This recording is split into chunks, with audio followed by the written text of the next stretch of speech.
Pascal, segundo para mim, pessoas correntes, que se dão, não fazer posta. Ou de pé de cabelo, ou de pé de barro. Essa corrente ali. Vou que tapete. Meio tapete. Posta. Botarão, não terão. Vou que tá. Tem certeza? Sim. Ok. 3 números. Sei, se você multiplicar ou tem que vir para fazer o que mas o resultado é que 3 números ali tem que ter um número par. E que 3 números ali tem que ser número ímpar e número igual.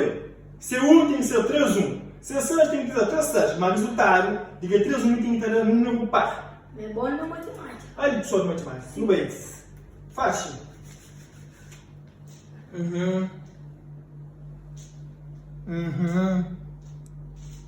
Velho, porque ele catar não. Até Não? cabelo aqui. Olha, se me faz aqui, não tem de cabelo, sai. Faze. Ah, mas faz, demorei. Ok, não vai. Aquele que número? 5. Mas, 5.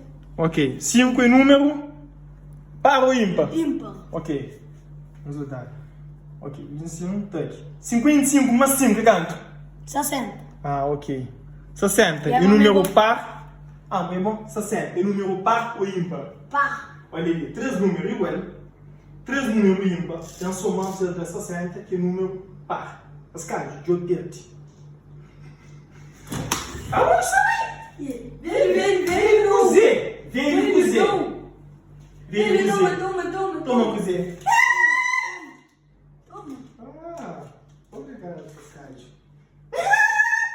Cabelo. Velho, não, Velho, velho. velho. Velho, amanhã é uma da escola, velho. Dá as paredes. Velho, não, velho. Ai, velho.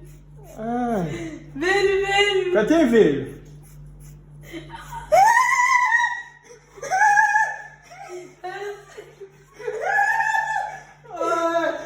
Para, velho. Eu não sei, meu Deus. Olha isso.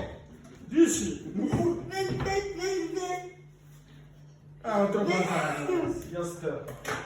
Vai. Fica em dúvida para o ficha ou está a escola. Velho. Manda andar pra escola. Pera, aquele. Velho.